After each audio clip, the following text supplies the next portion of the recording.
თათია ქარქაშაძე, ბაკალავრი, ხო?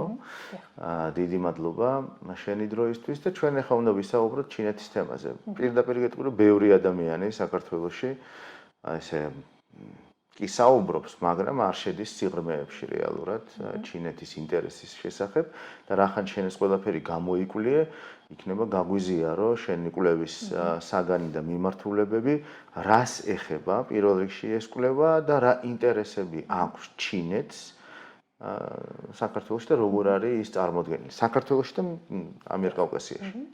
დიახ, ჩემი საბაკალავრო თემის ამ ნაშრომის მთავარი იდეა და თემატიკა იყო ჩინეთის საგარეო პოლიტიკა, ეკონომიკური და პოლიტიკური მიმართულებით ამიერკავკასიაში. ანუ ამაში იგულისხმება, რა თქმა უნდა, კავკასიის სამი სახელმწიფო, ეს არის საქართველო, აზერბაიჯანი და სომხეთი. და მთავარი, ასე ვთქვათ, ძირითადი ასე ვთქვათ, ღერძი გადის სარტყელი და გზის პროექტზე, რომელიც არის ჩინეთის ერთ-ერთი ყველაზე, ასე ვთქვათ, მასშტაბური და გლობალური პროექტი, რომელიც მოიცავს პირველ რიგში, რა თქმა უნდა, ეკონომიკურ მიმართულებას და შემდგომ უკვე ეს, რა თქმა უნდა, გადადის, ასე ვთქვათ, პოლიტიკურ ურთიერთობებშიც, რა თქმა უნდა და სარტყელისა და გზის პროექტმა, ასე ვთქვათ, ამიერკავკასიაში უფრო მეტად გააძლიერა და გააღრმავა ეს პოლიტიკური ურთიერთობებიც. და რა თქმა უნდა, ეს დაიწყო ეკონომიკური ურთიერთობების აშენებით, ასე ვთქვათ, საფუძველი ჩაეყარა სწორედ ამ პროექტის დაწყებიდან და შემდეგ უკვე გაიზარდა ეს ყველაფერი და გადაიზარდა უკვე პოლიტიკური ურთიერთობების განვითარებაში და ასე ვთქვათ, პირველ რიგში ეს პოლიტიკური ურთიერთობები ჩემი აზრით უფრო მეტად ასე ვთქვათ, სომხეთთან ბევრად უფრო ძლიერი არის ჩემი აზრით დიპლომატიური მიმართულებით, თუმცა საქართველოს აუცილებლად უნდა გამოყოთ, იმიტომ რომ საქართველოსა და ჩინეთს შორის, როგორც ვიცით, წინა წელს, გასულ წელს დაიდო სტრატეგიული შეთანხმება, ანუ ჩინეთი და საქართველო არიან უკვე სტრატეგიული პარტნიორები და შესაბამისად ეს მოვლენები, რა თქმა უნდა, ერთმანეთს დაემთხვა და შემდეგ უკვე ჩემი ინტერესიც გაიზარდა ამ ასე ვთქვათ, თემის მიმართ. მოდი დავკონკრეტდეთ და გადავიდეთ, ხო? ანუ მოდი სომხეთით დავიწყოთ, რახან სომხეთში უფრო მეტი ინტერესია. სომხეთზე ეს ასე ვთქვათ, ფაქტებიდან გამომდინარე, მე ვფიქრობ, რომ სომხეთთან დიპლომატიური ურთიერთობები არის ძლიერი და ამას რა თქმა უნდა თავისი მიზეზები აქვს. პირველ რიგში ეს გამომდინარეობს იქედან, რომ სომხეთი ვიცით, რომ ასე ვთქვათ, არის თურქეთთან, როგორ ვთქვა, თურქეთსა და სომხეთს შორის არც ისე კარგი ურთიერთობებია. იყო და ასე ვთქვათ, ჩინეთმა თურქეთის საბრძოლეთ სომხეთთან დაამყარა, ასე ვთქვათ, მეგობრული და დიპლომატიური ურთიერთობები, ისეთი როგორც ახლა დღეს აქვს. და ეს რა თქმა უნდა, უფრო მეტად იყო ხუძინტაოს დროს დაიწყო, ასე ვთქვათ, უფრო მეტად განვითარდა ეს ურთიერთობები და ჩემი საკვლევი თემაც ეხება ხუძინტაოსა და სი ძინპინის პერიოდში, ასე ვთქვათ, ჩინეთ-ამიერკავკასიის ურთიერთობებს. და შესაბამისად, ეს, ასე ვთქვათ, მომენტი საინტერესოა. და რას ვამბობდი არის ის, რომ სომხეთთან ჩინეთმა დაამყარა ეს დიპლომატიური ურთიერთობები და გააღრმავა სწორედ თურქეთის საბრძოლეთ, რადგან ეს ეხება უკვე სინძიანის პროვინციაში უიღურების უფლებებს, რაც ასე ვთქვათ, 2009 წლის მოვლენებს უკავშირდება, როდესაც თურქეთის პრეზიდენტმა ერდოღანმა ამას ამ მოვლენებს 2009 წლის მოვლენებს უწოდა, ასე ვთქვათ, გენოციდის მცდელობა. და შესაბამისად 2011 წელს უკვე ჩინეთმა ერდოღანის აი ამ განცხადებას უპასუხა იმით, რომ ის ჩავიდა სომხეთში 2011 წელს, როგორც ვახსენე, ჩავიდა სომხეთში და იქ ასე ვთქვათ, შეხვდა მაღალი შეულებების წარმომადგენლებს, ასევე კათოლიკოს პატრიარქს და იქ მიაგო პატივი სომხების გენოციდში დაღუპულთა ხსოვნას. ჩინეთის საგარეო საქმეთა მინისტრმა. და შესაბამისად ეს მოვლენები უკავშირდება ძირითადად თურქეთთან დაპირისპირებებს. ესე ვთქვათ, პოლიტიკურ და ასე ვთქვათ, იდეოლოგიურ დაპირისპირებებსაც და რელიგიურს, რადგან თურქეთი იცავს და ცდილობს დაიცვას, ასე ვთქვათ, მუსლიმთა, ასე ვთქვათ, ხმა არის საერთაშორისო ასპარეზზე თურქეთი და ერდოღანი უშუალოდ და შესაბამისად ვფიქრობ, რომ ჩინეთის ვფიქრობ არა, ფაქტიც არის, რომ ჩინეთმა სომხეთთან ეს ურთიერთობები დამყარა თურქეთის საპირწონეთ და აქედან გამომდინარე მათი ეს ურთიერთობები, დიპლომატიური ურთიერთობები ვითარდება და ვითარდება ყოველწლიურად. რა ტენდენციაა? დიახ, დღესდღეობით, ასე ვთქვათ, განათლების სფეროში, ენერგეტიკის სფეროშიც ეკონომიკურად თუ განვიხილავთ, არიან, ასე ვთქვათ, დაახლოებულები ფინანსური კუთხითაც, სარტყელისა და გზის პროექტის მიმართულებით ჩინეთისთვის მნიშვნელოვანია ჩრდილოეთ სამხრეთ კორიდორი, რომელიც გადის ასე ვთქვათ სომხეთზე, რადგან სომხეთს არ აქვს გასასვლელი, ვიცით, საზღვაო გასასვლელი არც ევროპასთან, არც აზიაში და მის ერთ-ერთი გამოსავალი სწორედ ეს არის, რომ კონდეს გარე სამყაროსთან, ასე ვთქვათ, პერიფერიებთან კავშირი. და სამხრეთით ირანთან, ჩრდილოეთით საქართველოსთან და ასე უკვე ის გადის შავ ზღვაზე, ევროპაზე და ასე შემდეგ. და ეს კორიდორი არის ერთ-ერთი დასაყრდენი ჩინეთისთვის სომხეთში. სარტყელისა და გზის პროექტის, ასე ვთქვათ, მიმართულებით. აზერბაიჯანს რაც შეეხება? აზერბაიჯანს რაც შეეხება, აზერბაიჯანის და ჩინეთის ეკონომიკური ურთიერთობები ძირითადად დგას ენერგეტიკულ თანამშრომლობაზე და ასე ვთქვათ, აზერბაიჯანში ძირითადად ასევე აზერბაიჯანში ჩინური რბილი ძალის პოლიტიკაც არის ძლიერი საგანმანათლებლო სივრცეში, მაგალითად, როგორც არის მაგალითად კონფუცის ინსტიტუტის არსებობა, ის არის როგორც სომხეთში, ისე აზერბაიჯანში, საქართველოშიც და ამაზე კიდევ ვისაუბრებ შემდეგ რბილი ძალის, ასე ვთქვათ, გავლენებზე, ჩინურ რბილი ძალის გავლენებზე და აზერბაიჯანში ასევე აღსანიშნავია ის, რომ ჩინეთისთვის მნიშვნელოვანია მისი გეოგრაფიული მდებარეობა. პირველ რიგში, იმიტომ რომ კასპიის ზღვა არის ერთ-ერთი დასაყრდენი ჩინეთის სარტყელისა და გზის პროექტისთვის.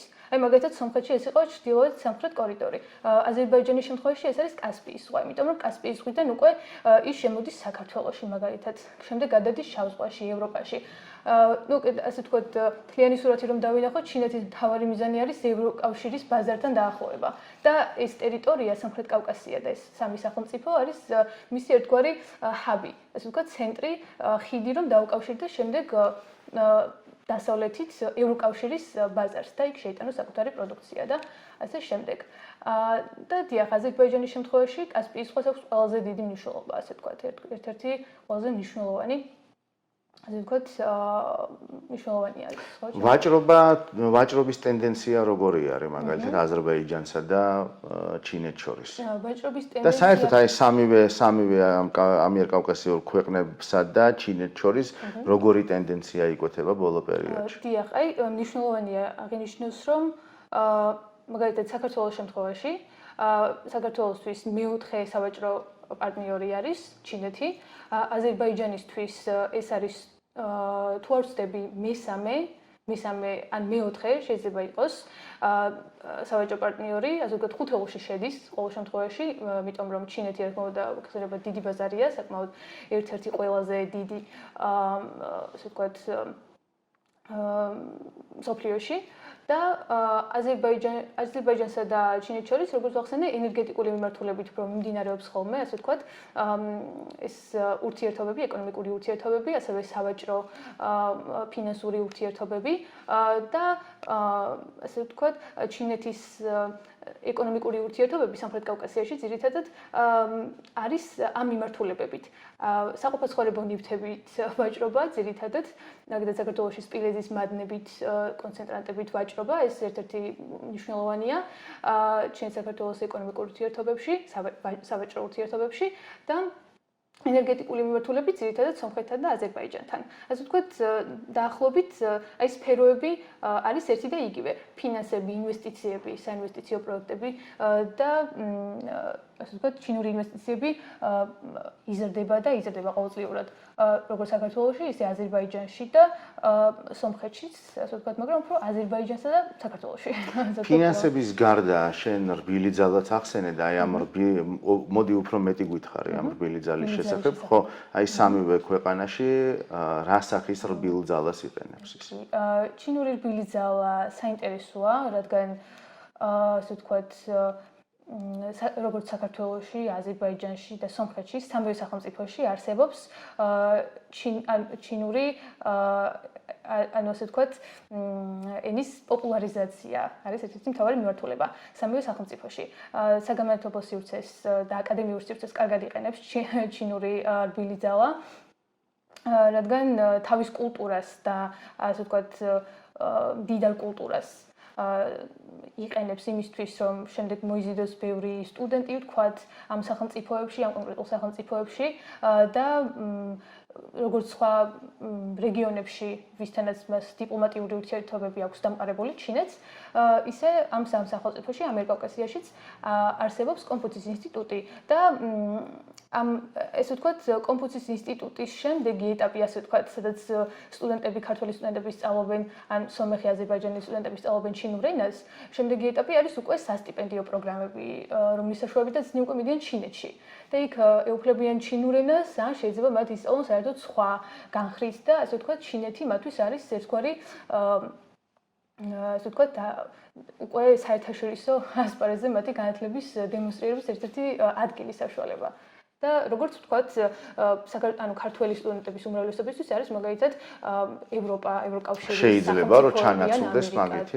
მე ვფიქრობ, ჯერჯერობით არა, იმიტომ რომ საქართველოში ყოველ შემთხვევაში შეუძლებელია ჩემთვის სომხეთშიც, იმიტომ რომ ორივე სახელმწიფოში ძირითადად არის ასე ვთქვათ ევროპული სენტიმენტები, რა თქმა უნდა საქართველოს საგარეო ურთიერთობები უნდა იყოს და ასე ვთქვათ მოვალშიც იქნება, რა თქმა უნდა, ჩვენ კონსტიტუციის მიხედვით ჩვენი ასე ვთქვათ საგარეო პრიორიტეტი არის ევროკავშირში გაწევრიანება და შესაბამისად ახალგაზრდების უმრავლესობა არის დაინტერესებული, რა თქმა უნდა, ევროპაში წასვლით, იქ ცხოვრების გაგრძელებით. და აზერბაიჯანის შემთხვევაში ეს იქნება ალბათ თურქეთი. აზერბაიჯანის შემთხვევაში კი და ალბათ თურქეთი. და ვფიქრობ, უფრო მეტად მიმზიდველი, ჩემი აზრით, ახლანდელი თანამედროვე საზოგადოებისთვის ახალგაზრდებს გულისხმობ, უფრო მეტად არის მიმზიდველი ევროკავშირი, ამერიკის შეერთებული შტატები, ვიდრე ჩინეთი. მაგრამ ჩინეთი ამ ბოლო წლებში, ასე ვთქვათ, ამტკიცებს, რომ თავისი რაღაც გარკვეული ნაბიჯებით უკვე მიიზიდა ბევრი საკმაოდ ბევრი ახალგაზრდა სტუდენტი. როგორც საქართველოში, მაგალითად საქართველოში მეც უფრო ასე ვთქვათ ნათლად ვხედავ თუ რამდენად გაიზარდა მაგალითად ჩინეთისადმი ინტერესი. თუმცა არიან ადამიანები, ვისაც ყოველთვის აინტერესებდათ ეს კულტურა და შემდეგ უკვე დაიწყეს ჩინური ენის შესწავლა, თუმცა ეს რასაც ჩინეთი აკეთებს ამ სახელმწიფოებში, ინსტიტუტების დაარსებით და ასე ვთქვათ, აზერბაიჯანში, სომხეთში უბრალოდ არსებობს ჩინური მეგობრობის სკოლა, სადაც თორცდები ჩინურად ასწავლიან ყველაფერს, რომ გაძლიერებულად ისწავლება ჩინური, აქედან გამომდინარე, შეიძლება ითქვას, რომ ჩინური რბილი ძალა ამ მიმართულებით უფრო და უფრო ძლიერდება, თუმცა არ ვფიქრობ, რომ ჩაანაცვლებს ახლო მომავალში. კიდე რა ინსტრუმენტები არის ჩინეთის ხელში, რომ მეტი გავლენა ქონდეს მაგალითად ამ რეგიონზე? ნუ ჩინეთის ერთ-ერთი ყველაზე მთავარი, ასე ვთქვათ, ბერკეტი არის ინვესტიციები. ინვესტიციები, რასაც რის საშუალებითაც ახორციელებს თავისი ამ საკუთარი პირველ რიგში საკუთარი საგარეო, ასე ვთქვათ, პროექტების, როგორც არის სარტყელი და გზა, ამ პროექტის, ასე ვთქვათ, განვითარებას. და ასე ვთქვათ სისრულეში მოყვანას და ეს ინვესტიციები ამ ინვესტიციებით ასე ვთქვათ ის ჩემი აზრით სახელმწიფოებს უფრო ხდის ჩინეთზე დამოკიდებულს ასე ვთქვათ დამოკიდებულს დიახ ჩვენ არ ვახსენით რკინიგზა რომელიც საქართველოსთან მიმართებაში ძალიან აქტიურია როგორი არის მაგალითად იგივე აზერბაიჯანთან და სომხეთთან მიმართებაში აი ეს სატრანსპორტო კვანძების რა მექანიზმებს იყენებს კიდევ და ან იქ არის თუ არა განვითარებული მაგალითად ეს მიმართულება. დიახ. მე ვფიქრობ, საკმაოდ განვითარებულია. აი მაგალითად ჩინეთის სარტყელისა და გზის პროექტის მთავარი, ასე ვთქვათ, დასაყრდენი, როგორც ვახსენეს, სომხეთში არის ჩრდილოეთ-სამხრეთ კორიდორი, მაგალითად, ასევე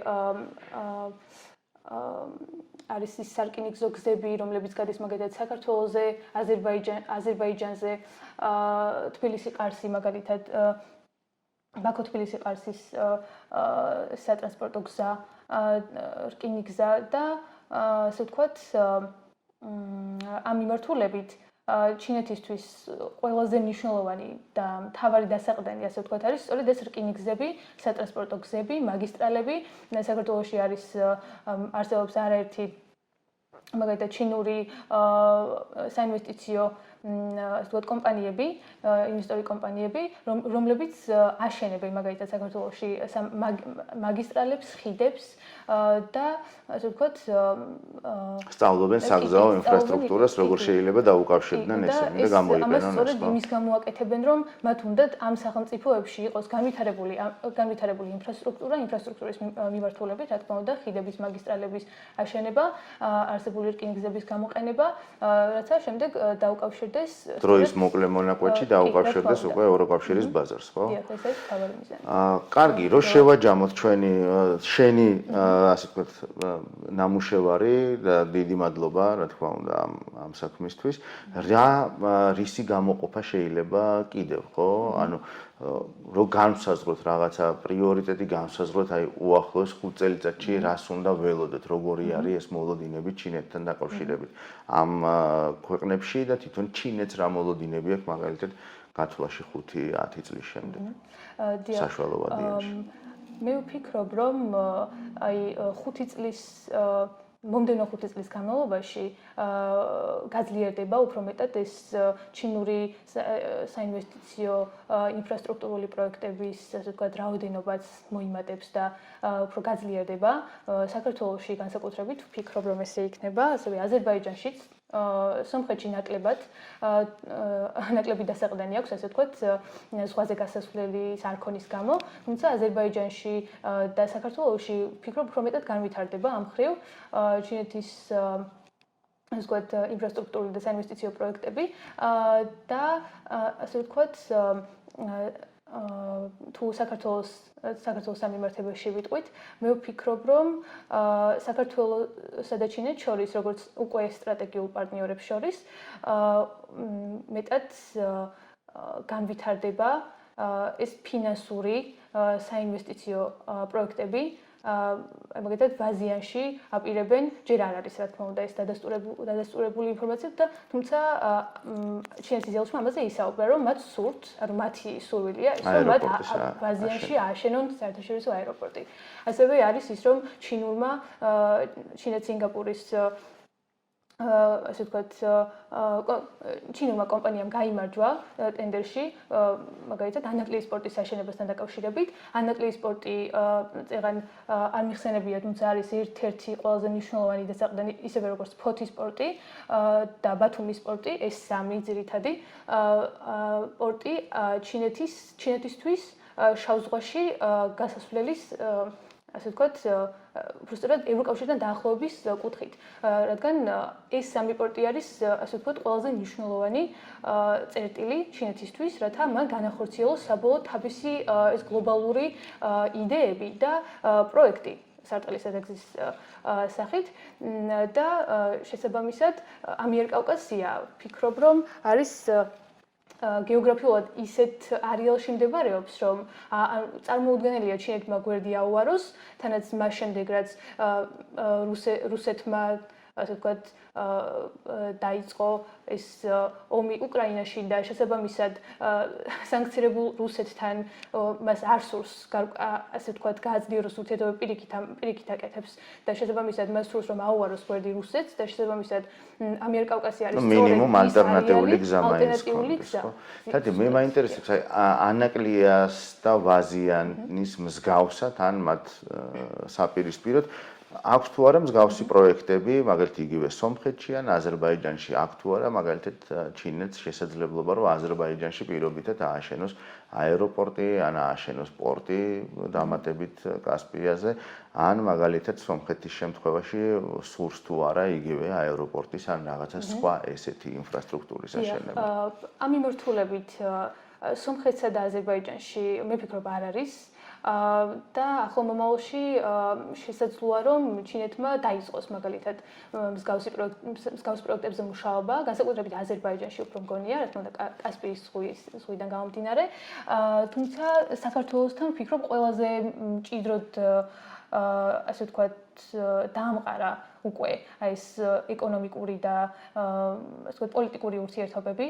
საქართველოსთან ბევრად გაძლიერდა ბოლო წლებში ეს ურთიერთობები, იმიტომ რომ საქართველოს თვითონ შეცვალა, ასე ვთქვათ, თითქოს თავისი საგარეო ვექტორი უფრო შემოატრიალა აზიისკენ და ერთ-ერთი ყველაზე დიდი რეგიონული ძალა ამ შემთხვევაში არის ჩინეთი, რომელთანაც განავითარებს. აი აქ მინდა კითხო და თურქეთის ინტერესები ჩინეთთან როგორ იკვეთება და როგორ შეიძლება რომ განვითარდეს, იმიტომ რომ თურქეთს თავისი ინტერესია აქ რეგიონში, ხო ცხადია?